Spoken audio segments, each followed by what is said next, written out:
Bueno, pues simplemente creo que en parte algunas cosas de las que he oído estos días pues se han dicho. Yo lo quería, como también ha adelantado David, reivindicar el valor de las de las cerámicas ibéricas como un elemento muy importante de información arqueológica. Eh, eh, Elemento que además, bueno, algunos ya los han ido diciendo y por lo tanto igual puede que repitamos conceptos, pero no voy a hablar de ninguna producción en general, sino que voy a basar un poco en cómo estudiar las cerámicas ibéricas, cómo se estudian y reivindicar que tienen todo el valor de objeto en el que se puede sacar mucha información, y el único problema es que tenemos que saber que saber preguntarle las cosas o que nos dejen preguntarle las cosas, porque así me servirá para reivindicar algo que ha dicho Albert también a última hora, el que se tienen que hacer análisis sobre las cerámicas. Pues yo, sobre las cerámicas ibéricas,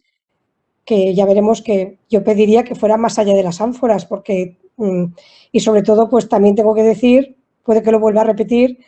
que con permiso de los evaluadores de proyectos en la NECA, porque hemos presentado varias veces un proyecto para analizar residuos en cerámicas ibéricas y nos lo han rechazado por 3 veces, como Jesucristo. Bueno, falta la broma. Bueno, simplemente decir que, claro, lo mismo que como se dijo creo que el primer día, ¿no? Esto de ser, la cerámica era como el cacharrólogo, ¿no? De los arqueólogos, porque es cierto que, bueno, si podemos clasificar plásticos, podemos encontrar todos estos plásticos en la antigüedad, es la cerámica, es la cerámica porque es lo que más se mantiene, pero cada cosa tiene, cada plástico, cada cerámica tiene su función, tiene su uso y le podemos preguntar un montón de cosas. A mí, lo estoy diciendo muchas veces, se ve que como ya me estoy haciendo mayor, ya lo estoy diciendo mucho, pero a mí uno de los artículos, o podría decir casi el artículo, que me abrió un poco la mente y la vista para mirar las cerámicas ibéricas de otro modo fue este artículo de Miquel Tarradell y Enric Sanmartí, que escribieron en los anales de la Universidad de Besançon en 1980, en los que ellos ya hablaban de las cerámicas ibéricas en plural, no la cerámica ibérica, y decían que las cerámicas ibéricas proporcionaban información cronológica, sociológica, económica, y dijeron que en el futuro también podría dar la filológica. Vale, yo creo que hoy también podemos aportar esa información filológica y muchas más informaciones, que es lo que intentaré hacer este recorrido sin centrarme en ninguna época ni en ninguna zona en concreto. Es cierto que mis imágenes van a ser sobre todo de la zona valenciana, porque es de la que tengo imágenes y de la que tengo más información directa, pero creo que es algo aplicable a todas las cerámicas ibéricas de toda la zona, de todo el mundo ibérico, pero por supuesto también a todas las cerámicas de cualquier época. No por eso me voy a centrar solo, pero como parece que las cerámicas ibéricas aún las tenemos que reivindicar como elementos que tienen un valor informativo muy importante. Bueno, esto simplemente rapidito, porque en fin todo el mundo sabe que las cerámicas ibéricas, las comunes, las normales, comunes en el sentido de las más normales, son las que están hechas a torno. Es cierto que las primeras formas que se hacen indígenas imitando piezas fenicias, básicamente, o fenicias occidentales o alguna también ya griega,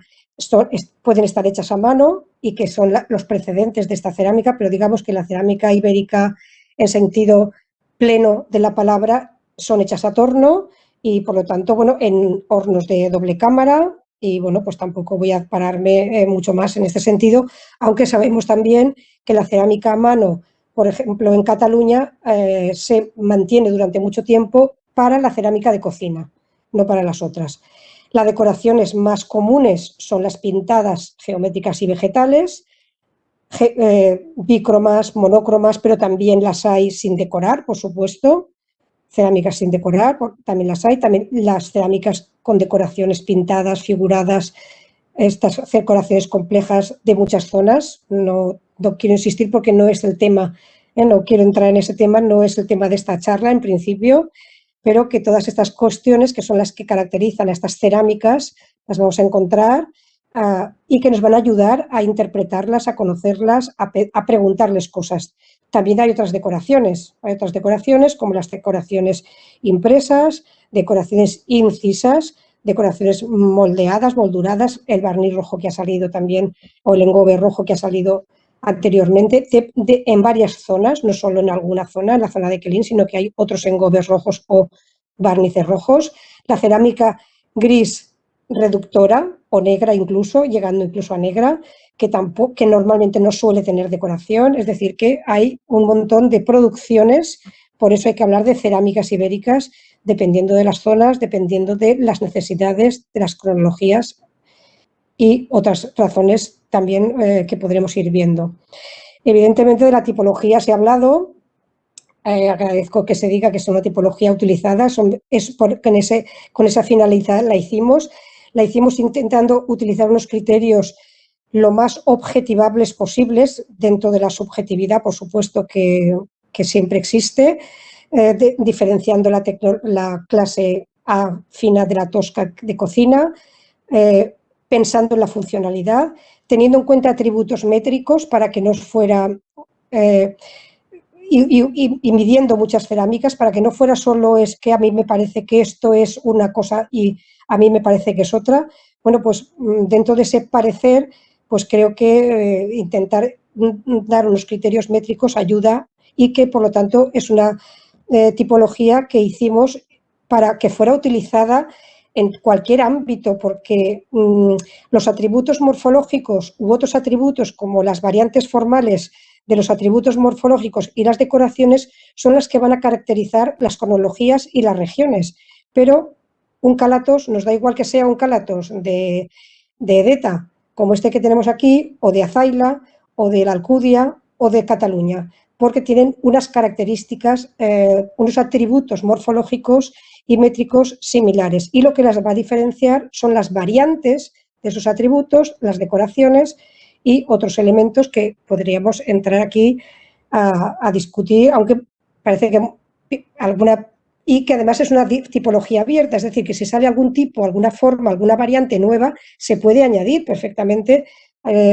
sin ningún problema. Bien, por supuesto que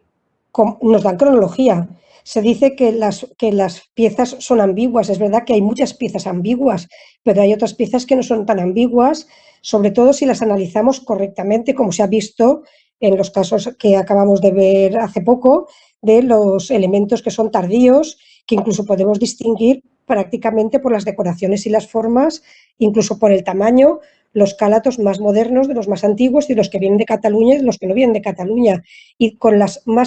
piezas más antiguas también podemos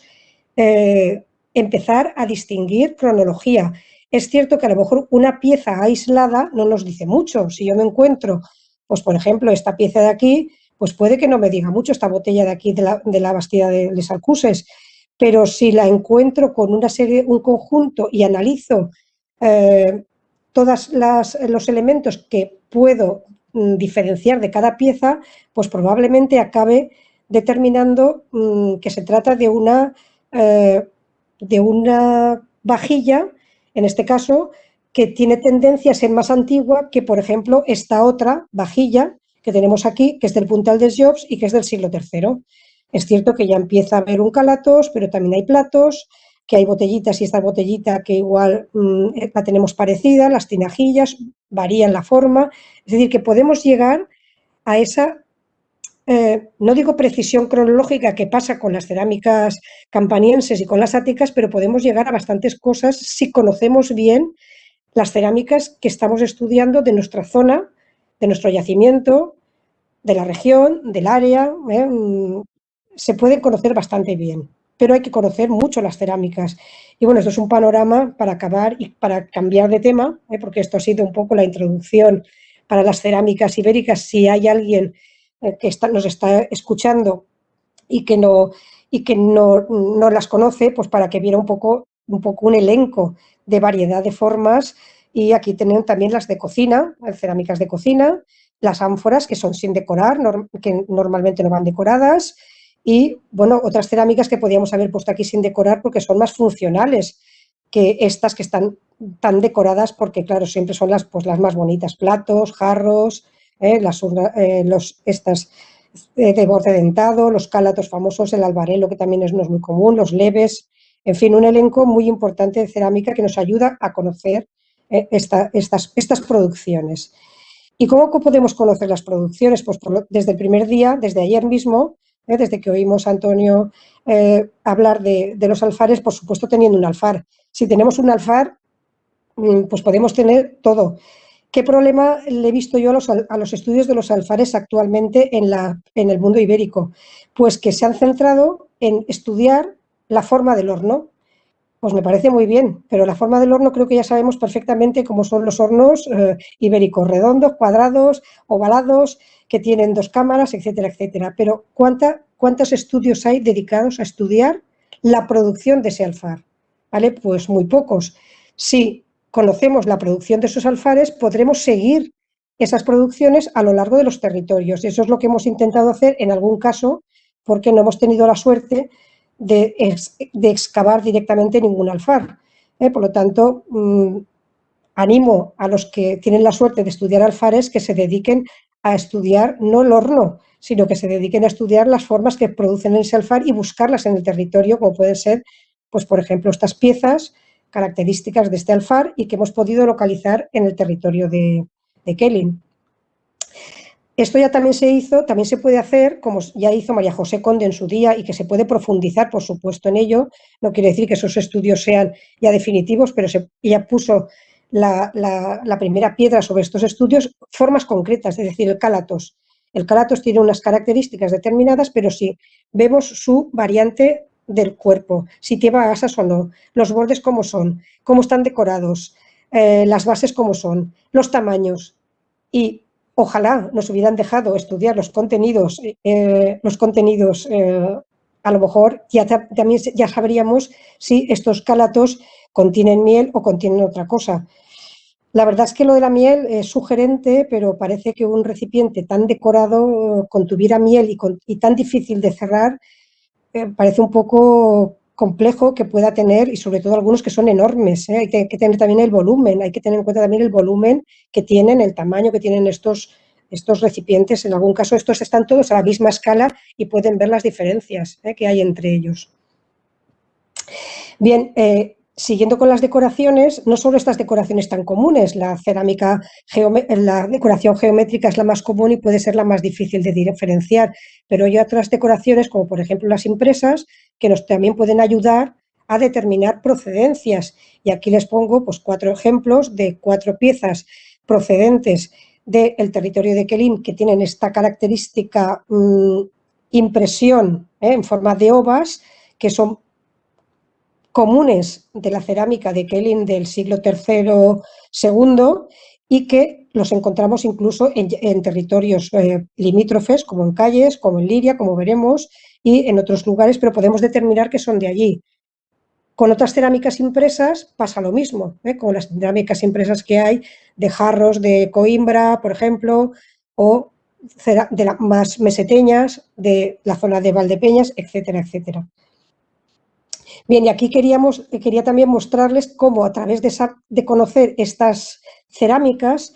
podemos ver distribución de materiales. Hemos visto la distribución de materiales que nos ha hecho Albert anteriormente y también los demás ponentes de fuera de los territorios. Pues también podemos ver que las cerámicas ibéricas también se distribuyen, por supuesto, dentro de los territorios. Lo que pasa es que las tenemos que conocer bien y tenemos que conocer algunas cerámicas, se pueden conocer bien su distribución y otras no tanto. Entonces, por ejemplo, vemos que esta ánfora de Arce, que ya Albert, cuando estudió las ánforas ibéricas, la diferenció como procedente de este yacimiento, pues podemos ver cómo la hemos encontrado en yacimientos edetanos, la hemos encontrado también incluso en yacimientos de Kelin. La cerámica edetana está pintada con, bueno, he puesto un fragmento para que no ocupara mucho, se encuentra también, esta procede exactamente de Arce, y hay una pieza exactamente igual o casi igual en Kelin, y por supuesto el lugar originario de Edeta, que hay muchísimas. Estamos viendo piezas que se importan o que se exportan a otros territorios. Esta, por ejemplo, procede, que ha salido también en la imagen, en la ponencia anterior, como encontrada en Kelling, pero esta no es una producción de Kelling, esto es una producción edetana. En Kelling no producen este tipo de cerámica y es una importación, por tanto. Las cerámicas impresas que hemos visto de Kelling las encontramos en Kelling, pero las hemos encontrado en Edeta y en yacimientos edetanos, y las hemos encontrado en Arce también. Por lo tanto,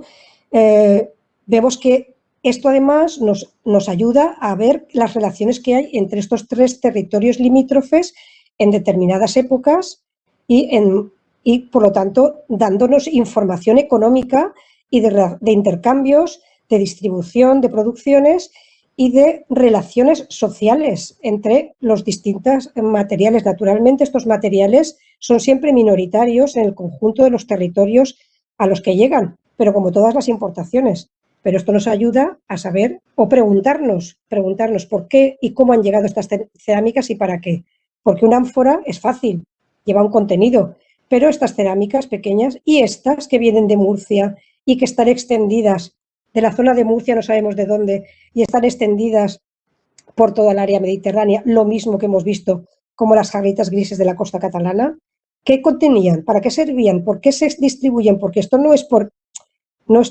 la forma, por la decoración, es por el contenido, lo mismo que las ánforas.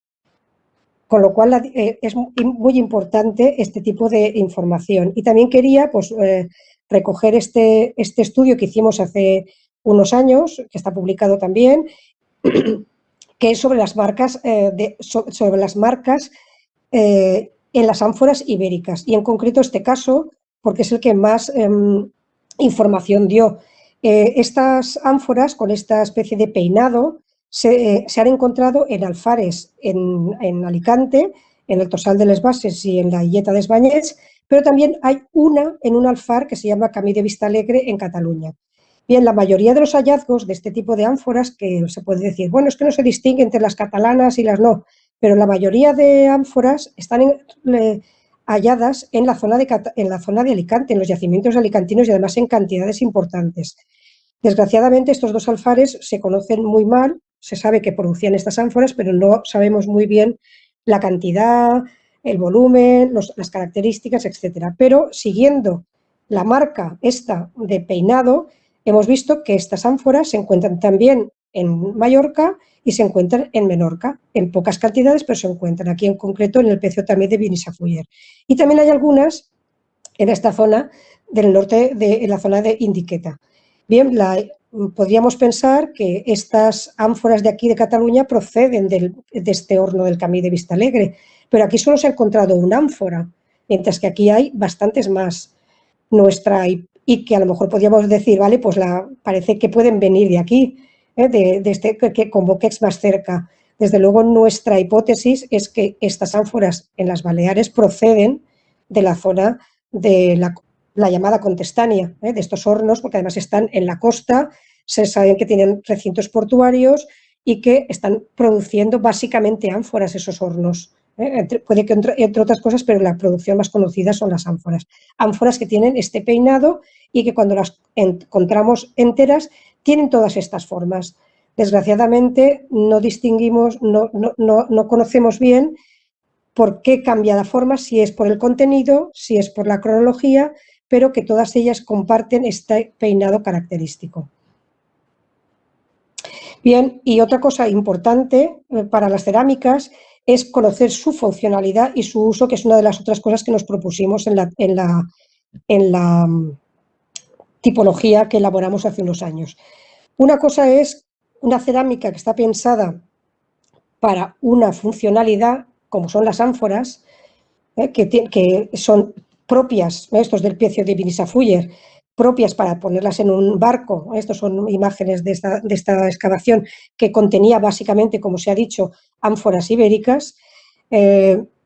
Pues una cosa es eso, pero otra cosa es que estas ánforas, además, en los yacimientos las encontramos con otra función, porque si no, no estarían en los yacimientos,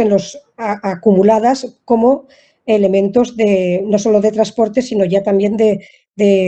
almacenaje, ¿no? Esta imagen, aunque no se distinguen bien de este carro y que nunca he podido ver la foto del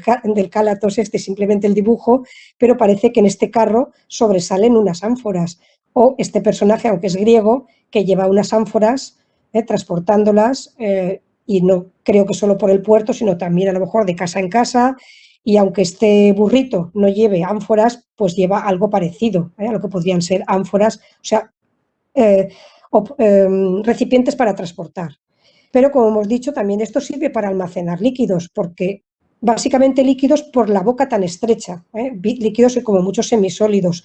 Meter un sólido en una ánfora es bastante difícil para vaciarlo, para volcarlo. Y también encontramos formas anfóricas, como esta del Coimbra de Barranco Ancho, que tiene forma de ánfora, pero está totalmente pintada y que, por supuesto, no sería un elemento de transporte. Piezas que necesitan, además, un elemento auxiliar, porque no tienen base, tienen la base convexa y cóncava, perdón, y por lo tanto necesitan estos soportes para estar sujetas. Y las encontramos, pues, como podemos ver también en lugares etnológicos, como este lugar marroquí, en la que hay algo parecido a ánforas para contener agua. ¿Por qué no dentro de la casa? Porque hay que tener el agua en algún lugar. O en esta bodega de Quelín, en la que se encontraron, como pueden ver ustedes aquí, unas 70 ánforas rotas. Esta imagen no es de las ánforas encontradas, sino que es me la he tomado, la tomo como una licencia de Ampurias, pero que me parecía que daba un poco esa imagen de lo que podría ser un conjunto de ánforas visto desde la parte superior, en lo que habría en este almacén, donde habría, pues eso ya os digo, que un número mínimo de individuos de 70 ánforas acumuladas, preparadas para el transporte, pero también para conservar el producto que había en ese lugar, probablemente vino, y también en algún residuo que se pudo analizar, también dio algo de aceite, pero básicamente vino, y también por las semillas de vitis que encontramos asociadas, para probablemente vender, aunque fuera en el ámbito más inmediato, no hace falta que salieran fuera al Mediterráneo, por supuesto. También después tenemos las tinajas que por su boca amplia son básicamente probablemente para contener sólidos o semisólidos, y claro que también líquidos, pero ante todo por la boca tan amplia, lo normal es que fueran para contener sólidos. Las decoraciones ya podemos decir que son pues, rituales, lo que fuera, o características de algún sitio para algún uso especial, pero eso ya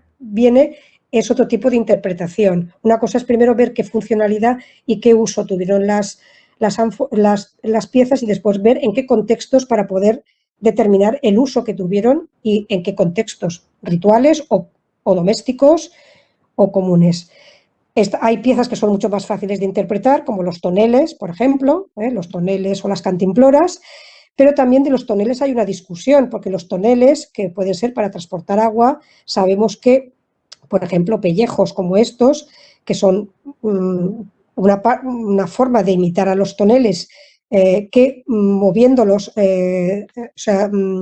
agitándolos, y metiendo leche en el interior, acaba saliendo mantequilla. Algunos de estos toneles, no todos, tienen un orificio en la parte inferior que serviría probablemente para extraer esa mantequilla o ese suero de lo que encontráramos. Pero también, por supuesto, el más común, pues para contener agua, porque en algunas zonas son muy comunes. La despensa, pues en la despensa podemos meter un montón de recipientes para meter sólidos, líquidos, semisólidos, es digamos el cajón desastre, que a veces no sabemos muy bien para qué sirven, porque también lo hay, también hay piezas que ni sabemos de dónde proceden, ni sabemos qué cronología tienen y tampoco sabemos para qué sirvieron, pero podemos intentarlo teniendo en cuenta y observando sus formas y observando la tipología con la cerámica tradicional, porque no ha variado tanto. De la apicultura no voy a hablar porque ya ha hablado David y así no repetimos información, pero estas colmenas cerámicas con elementos, con cerámicas que más allá del cálatos, como los embudos que servirían para prensar la miel, por ejemplo, o estos recipientes con este doble borde que muchas veces no se ha sabido muy bien para qué servirían, pero que se propone también como esta cerámica tradicional para conservar la miel y evitar que los insectos, metiendo aquí, por ejemplo, agua o sal o cualquier otro elemento, entraran en el interior y se comieran la miel o infestaran la miel de insectos. Después tenemos otros recipientes decantadores simplemente podemos decir decantadores de algo, de algún líquido, por supuesto, o de algún semisólido. Se dijo alguna vez que eran para decantar cerveza. Bueno, pues para decantar cerveza, pero cualquier otro recipiente que pudiera necesitar ser decantado, como también podría ser el vino de impurezas, por ejemplo, ¿por qué no? Estas tapaderas con este orificio que también siempre nos han llevado de cráneo, porque hay yacimientos que hay muchísimas, ¿y para qué servirían? Pues, bueno, Pierre Guérin propuso hace un tiempo que pudieron servir para fermentar el vino, para facilitar la fermentación del vino con esta forma de utilizarlas, en vez de como tapadera, como pensamos habitualmente, puesta del revés. También pueden servir de embudo perfectamente, aunque sea un embudo menos práctico que otros embudos conocidos. Y casi que a lo mejor la vajilla más fácil de conocer es la vajilla de mesa, porque se parece bastante, yo no, casi que diría que igual a la que tenemos en la actualidad, en cuanto a variedad y posibilidad de usos y funcionalidades. Bueno, pues tenemos una vajilla de mesa para servir y para beber, la de servir, pues las botellas, jarros, sea como este o sea con de boca circular. Hay también recipientes de servicio como este. No he podido conseguir una imagen mejor y por lo tanto el dibujo nos puede valer. Y están también las de los recipientes para beber, que son los pequeños cuencos, los vasos caliciformes, que es el vaso típico del mundo ibérico, pintado o no pintado, copas, que pueden tener esta forma, o copas imitando piezas clásicas, y también esta jarrita que, bueno, pues está entre medio camino entre el servicio y también el recipiente de beber. Ahí ya tengo mis dudas, pero entra dentro de la vajilla de mesa y además de la vajilla de servir líquidos, porque no es para comer, no sirve para la comida. Después con esto ya podemos empezar a hacer los usos. Si es un uso ritual, por ejemplo, pues el leves puede hacer el papel de crátera con un soporte como estos para sostenerlo, aunque sería un poco inestable, pero podría ser. Y por lo tanto podríamos utilizar copas, jarros, como en esta imagen griega, para poder hacer el servicio del vino ritual e incluso, bueno, aunque no es una pieza cerámica, existen también ralladores para poder rallar elementos y utilizarlos en el consumo ritual del vino, metiéndole al vino pues hierbas, queso como hacían los griegos y otros elementos y utilizarlo de este modo. También, por ejemplo, pues como se dijo alguna vez, estas piezas que siempre han llevado de calle hasta que Juan Pereira les dio su verdadero uso como, ahora no me saldrá la palabra, para utilizarlo y para servir el vino, para utilizar para utilizar de esta forma, aquí como se está utilizando en las jornadas de la Bastida de les Alcuses, para utilizarlo de una forma ritual y servir el vino en las copas desde las ánforas, como se puede ver, se puede utilizar, se puede meter el recipiente dentro de la ánfora fácilmente porque le cabe y después servirlo en las copas. Y bueno, pues estas recipientes, estas fiale, llamadas fiale porque imitan las formas clásicas, como se utilizan también en los rituales, con los jarros que podemos utilizarlo en un ritual, pero también lo podemos utilizar en el día a día, en el consumo del día a día. La vajilla de comer, pues hay platos, evidentemente, la discusión de que si estos platos tan decorados servían para comer o no servían para comer, pero bueno, en cualquier caso tenían una función en el banquete, aunque solo fuera para depositar ofrendas o para depositar la comida, aunque no se comiera en ellos. Después tenemos platos de imitaciones, platos grandes, platos pequeños, pateritas, en fin, hay el elenco de platos, cualquiera que se haya enfrentado a la cerámica ibérica verá la cantidad de elementos de platos que hay, de todos los tamaños además. Por supuesto, todo esto lo encontramos también en contextos que nos indican que se han utilizado para esto. En este caso, sobre todo para beber, porque lo que se encontró, aparte de restos de comida, pero en cuanto a vajilla, se encontró la vajilla de bebida más que de comida, porque se encontraron las tinajas, las copas, estos recipientes para servir, más que, aunque hay restos de comida en la fosa esta del Mas de Castellar de Pontós. También, bueno, hay vasos para preparar comidas, para los morteros, las manos de mortero, para machacar hierbas, para machacar cualquier elemento que necesite para ser mezclado con la comida o con la bebida. Incluso este mortero que es de piedra, del Puntal dels Jocs, no tiene que ser necesariamente de cerámica y hasta podrían ser de madera y no los hemos encontrado. Porque encontramos más manos de mortero que morteros, eso también hay que decirlo. Y eso también es otra de las, bueno, de los retos que tenemos en cuanto a las cerámicas ibéricas. Y bueno, llegamos a las cerámicas de cocina, que son las de preparación de alimentos. Se ha hablado en algún momento, se habló de las raciones que podía haber en cada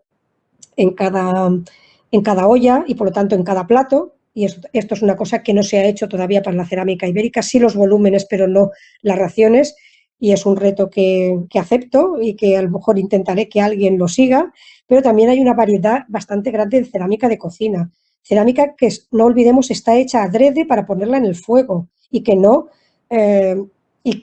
reviente como la otra, que la otra, la llamada fina, sí que reventaría.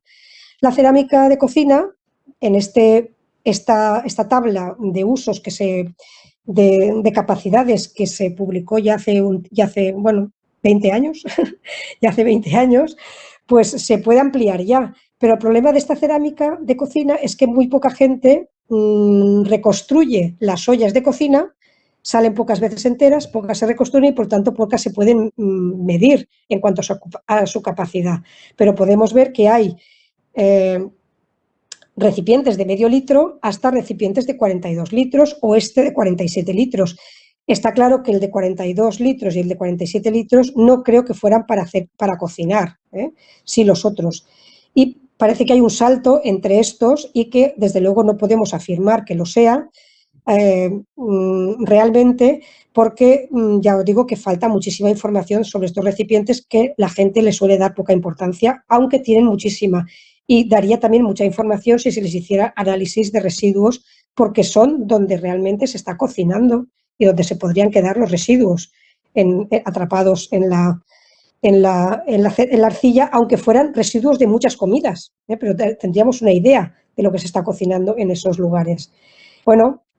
las ollas que son para guisos, normalmente, para guisos que se pueden poner sobre las brasas, normalmente no se van a poner sobre la llama, sino que se ponen sobre las brasas, como en esta imagen que tenemos aquí,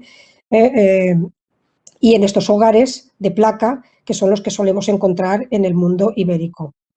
más que otro tipo de hogares. Pero también se pueden utilizar las cazuelas, no están tan extendidas, las cazuelas y fuentes no están tan extendidas, pero estas cazuelas se pueden utilizar en hornos tipo tabuna, pero también en hornos con cúpula, como se meterían en el interior. No es una pieza tan extendida, pero las hay. Después tenemos el braserillo famoso, que también hay en muchos sitios muy abundantemente y en otros sitios muy escasamente. No creo que tenga un uso único. Aquí he recogido algunos y he añadido otros porque creo que también hay que añadirle otro. Normalmente se ha dicho que podían ser para cocinar, por ejemplo, en algunos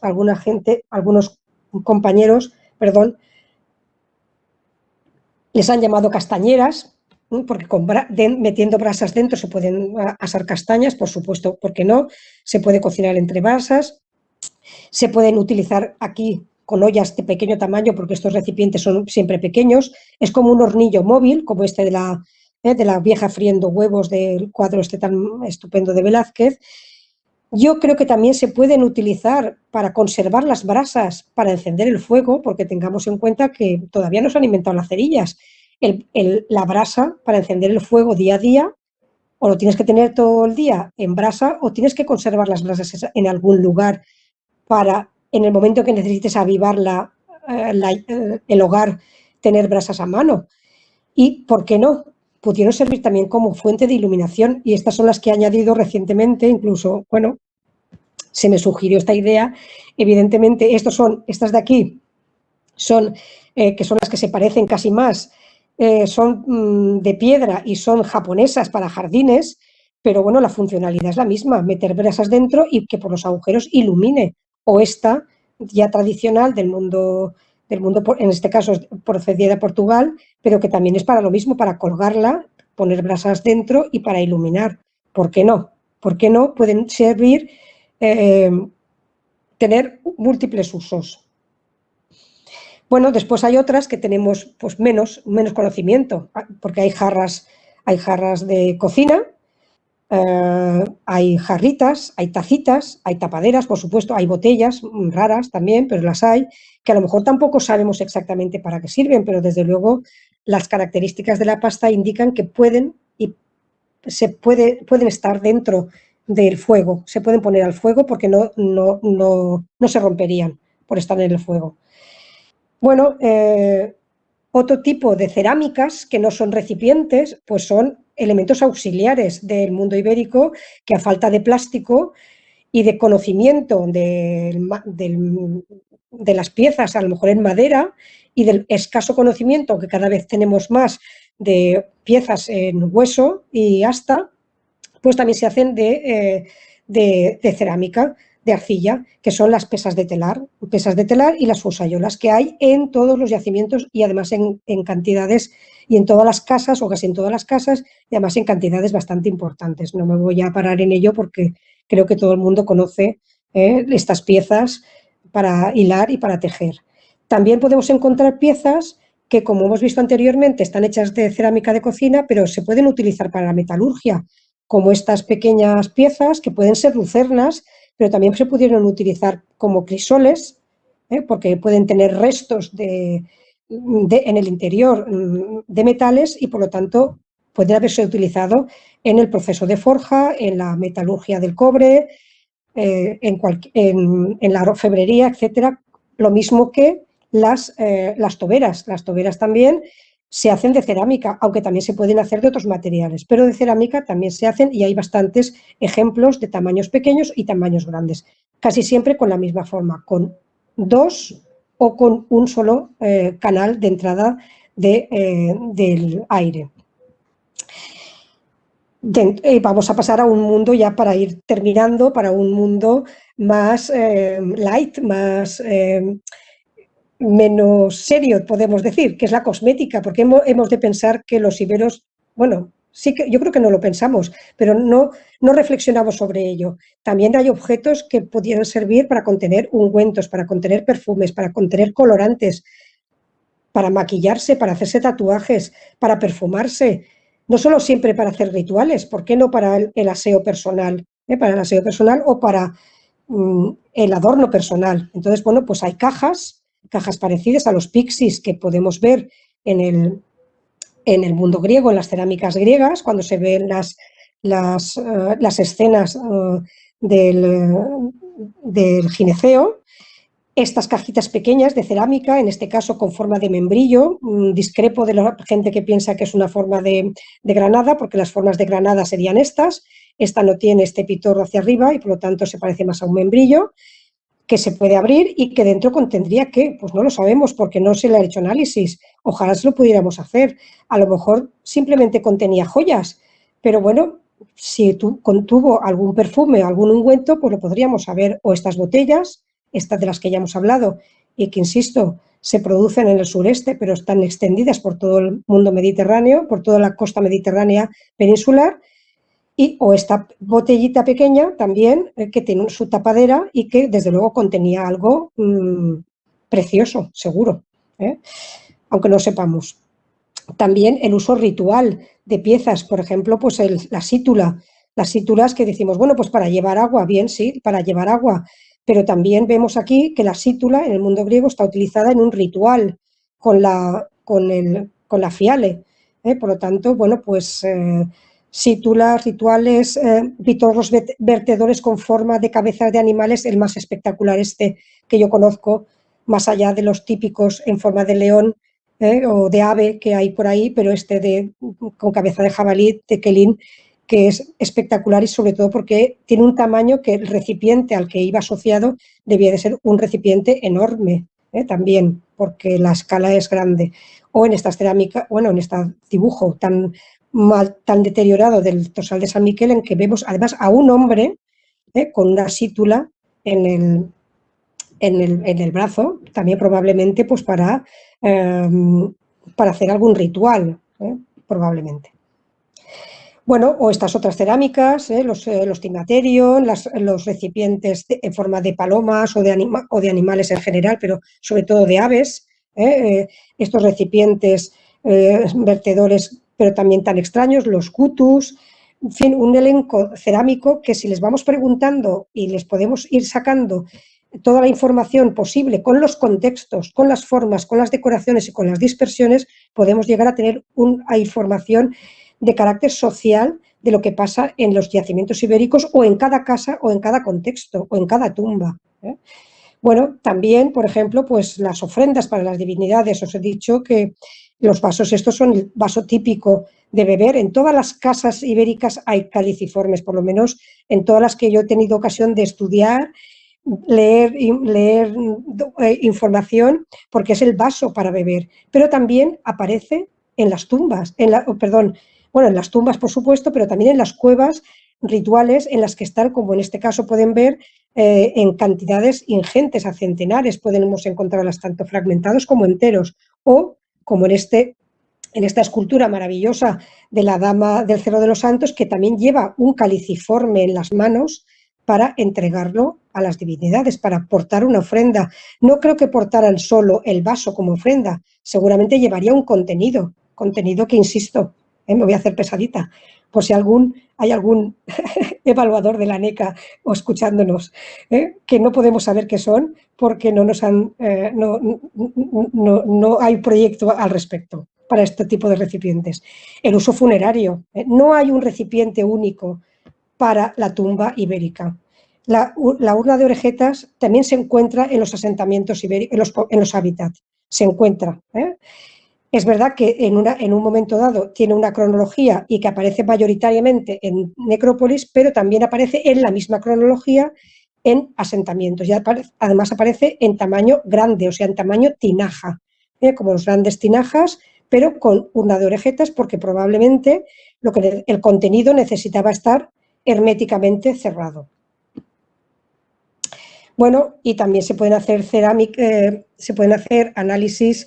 se pueden hacer cosas en cerámica como las terracotas,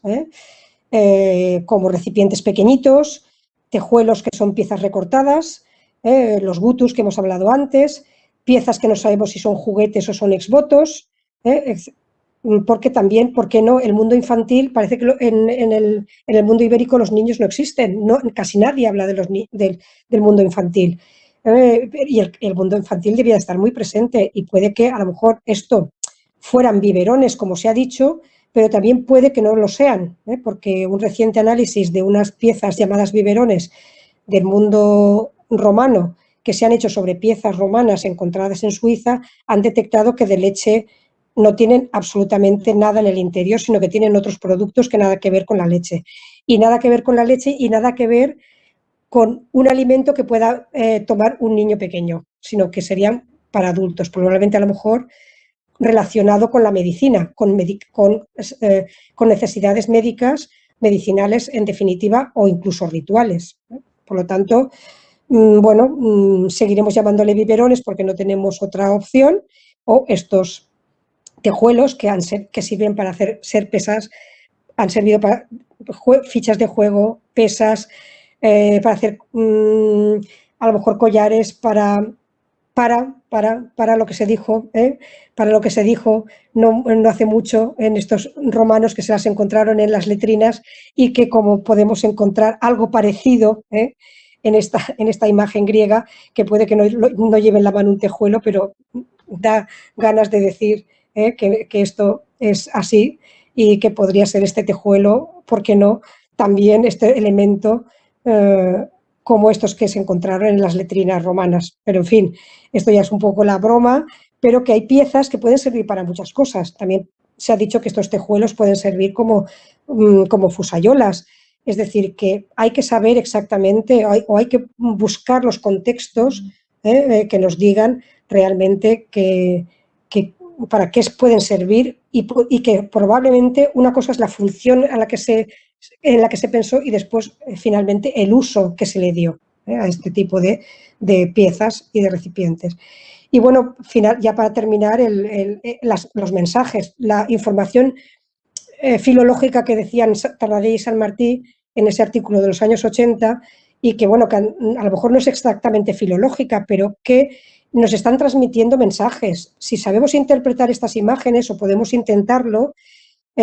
pues está claro que también con ello nos querían contar cosas, ¿eh? Y también hay algunas, como estas, sobre todo las cerámicas de Edeta, que tienen un montón, hay bastantes, muchísimas, es el lugar donde más hay cerámicas con letreros, que ojalá supiéramos leer estos letreros y saber lo que nos dicen, porque naturalmente que aprenderíamos mucho de lo que dicen esos letreros y de los recipientes. A lo mejor nos están diciendo para qué sirve el recipiente, o a lo mejor nos están diciendo que es un ofrecimiento, o que es un regalo, o que es un artesano el que lo ha hecho. Es decir, podemos tener bastante información al respecto. Y bueno, ya simplemente para resumir todo esto, creo que las cerámicas tienen un potencial, las cerámicas ibéricas, pero todas, pero las cerámicas también porque parece que hay que reivindicarlas, pero hay que estudiarlas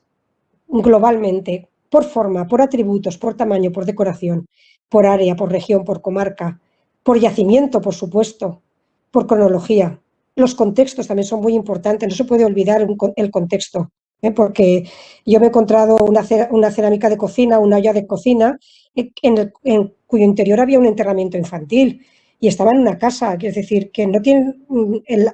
la funcionalidad que se pensó la olla de cocina, acabó siendo un uso en un contexto determinado, con un uso funerario, y que habría que ver por qué significado tiene eso. Teníamos que intentar, y por supuesto, análisis de residuos, que he estado reivindicando durante toda la charla, porque me ha dado pie también Albert Rivera hablando de los calatos, pero más allá de las ánforas. Se han hecho bastantes análisis de residuos sobre ánforas, pero hay que ir más allá de las ánforas. Las ánforas no nos lo cuentan todo. Las ánforas solo nos cuentan una parte de la historia de las cerámicas ibéricas.